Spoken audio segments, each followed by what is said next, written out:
Good afternoon Pullarao sir. Good afternoon Prabhakar. Sir మాకు ఈరోజు gas cutting set గురించి కొంచెం ఎక్స్ప్లెయిన్ చేయండి సార్. ఎక్స్ప్లెయిన్ చేస్తాను. గ్యాస్ కటింగ్ సెట్ అనేది మనం మెటల్ కటింగ్ కోసం యూజ్ చేస్తాం. మనం గ్యాస్ కటింగ్ హై టెంపరేచర్ లో దాన్ని ఆక్సిజన్ ఫ్యూయల్ గ్యాస్ అంటే ఎల్పిజి లేదా డిఏ అంటే డిజాల్వ్ ఎసిట్లిన్ లేదా ప్రోపెన్, ఈ 3 గ్యాస్ యూజ్ చేసి విత్ ఆక్సిజన్ తో ఆ ఎలిమెంట్ ఏదైతే ఉందో దాన్ని కట్ చేయడానికి మనం యూజ్ చేస్తాం.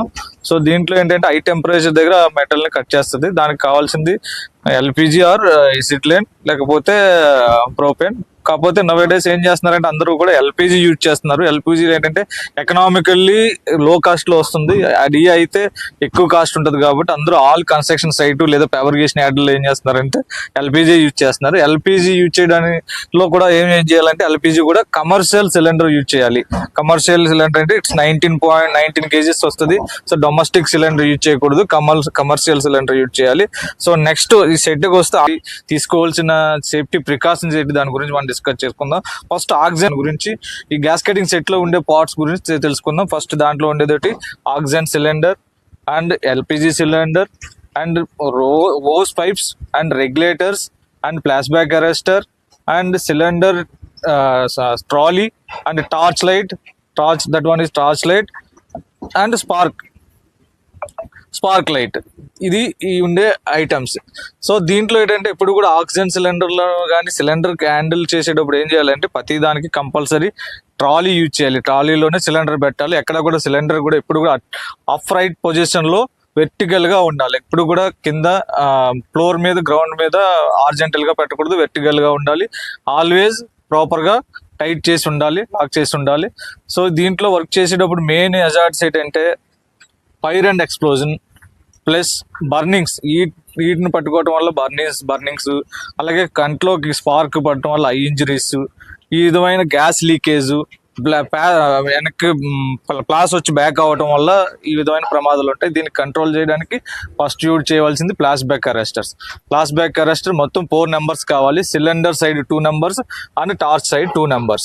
సిలిండర్ సైడ్ ఎల్పిజికి ఒక సైడ్ ఉండాలి, ఆక్సిజన్కి ఉండాలి, ప్లస్ టార్చ్ సైడ్ 2 numbers ఉండాలి. దీని యూజ్ ఏంటంటే దీని పేరులోనే దీని వర్క్ పనిచేసే తీరు ఉంది. అదేంటంటే ఫ్లాష్ బ్యాక్ అరెస్టర్ అంటే ఫ్లాష్ అనేది బ్యాక్ అవ్వకుండా ఇన్ కేస్ ఏదైనా ఎక్కడైనా హోస్ దగ్గర కానీ అక్కడ కానీ ఫైర్ అయిందంటే దాని ఫైర్ అనేది బ్యాక్ సిలిండర్ లోకి రాకుండా అది కంట్రోల్ చేస్తుంది. సో ఫ్లాష్ బ్యాక్ అరెస్ట్ అనేది కంపల్సరీ ఉండాలి. అట్లాగే దీనికి కొన్ని కోడ్స్ ఉన్నాయి. ఆక్సిజన్ సిలిండర్ కంటే కంపల్సరీ బ్లూ హోస్ వాడాలి అండ్ ఎల్పిజికి ఆరెంజ్ కలర్ వాడాలి. అదే ఎసిట్లిన్ వాడితే రెడ్ కలర్ హోస్ ఉండాలి. ఇది colour coding for hose pipe. అట్లాగే దీంట్లో పనిచేసేటప్పుడు ఇక్కడ వర్క్ అయితే అండర్ ఆర్ట్ వర్క్ జాబ్కి వస్తుంది. ఆర్ట్ వర్క్ పనిచేసేటప్పుడు ఏం చేయాలంటే కంపల్సరీ వర్క్ పర్మిట్ అబ్టెన్ చేయాలి. అలాగే సరౌండింగ్ ఏరియాలో ఫైర్ ఎక్స్టెన్సర్ కంపల్సరీ ఉండాలి. ఇన్ కేస్ అక్కడ ఏదైనా కంబస్టబుల్ మెటీరియల్ ఉంటే ఫస్ట్ దాన్ని రిమూవ్ చేయాలి. కంబస్టబుల్ మెటీరియల్ అంటే మండే స్వభావం గల వస్తువులు, వుడ్, పేపరు, ఆయిల్, గ్రీజు ఇటువంటి అనేది అక్కడ ఉండకూడదు. అదే ఎలక్ట్రికల్ ప్యానల్ బోర్డు దగ్గర కూడా ఆక్సిజన్ సిలిండర్ అనేది ఉండకూడదు.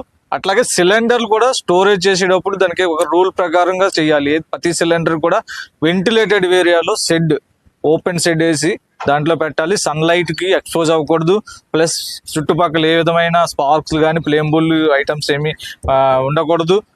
అట్లాగే నో స్మోకింగ్ బోర్డ్ కంపల్సరీ ఉండాలి. ప్రతి సిలిండర్ మీద ఎంటీ పుల్ అయితే దాని నేమ్ బోర్డ్ డిస్ప్లే ఉండాలి. అట్లాగే ఆక్సిజన్ కి అండ్ ఎల్పిజి సిలిండర్ కి not only LPG, fuel cylinder, LPG, DA, propane, ఈ సిలిండర్లు ప్రతి దానికి ఏంటంటే అట్లీస్ట్ 6 meter గ్యాప్లు పెట్టి స్టోర్ చేయాలి. స్టోర్ చేసిన తర్వాత ప్రతిది కూడా వెర్టికల్ పొజిషన్లో ఉండాలి. లాక్ చేసి చైన్ తో లాక్ చేయాలి. And more over this is the cap, cylinder cap compulsory secure cap ఉండాలి. ఎందుకంటే దీనివల్ల యూజ్ ఏంటంటే ఇన్ కేస్ సిలిండర్ పాలైనప్పుడు ఈ ఏదైతే నాబ్ ఉందో ఈ నాబ్ అనేది బ్రేక్ అవ్వకుండా ఈ గార్డ్ అనేది సిలిండర్ క్యాప్ అనేది కంపల్సరీ తీసుకోవాలి. ఎవరైతే సప్లయర్ ఉన్నారో అతనే ఇది క్యాప్ కూడా ప్రొవైడ్ చేస్తారు. సో ఇది కూడా కంపల్సరీ ఉండాలి. సో అలాగే గ్యాస్ కట్టర్ యూజ్ చేయవలసిన పీపీస్ ఏంటంటే helmet with face shield and safety goggle for eye protection అట్లాగే ఇయర్ సౌండ్ నాయిస్ ప్రొటెక్షన్ కోసం ఇయర్ ప్లగ్స్ యూజ్ చేయాలి. And hand protection, full body protection కోసం heat resistant cloth, leather hand gloves, leather apron and hand sleeves, leg guards with safety shoe, ఇది everything use చేసి work చేయాలి. Thank you very much sir. Okay, thank you very much. మీకు ఇంకా ఇటువంటి more EHS videos కావాలి, EHS knowledge కావాలంటే follow my channel SBR EHS talks. Please follow.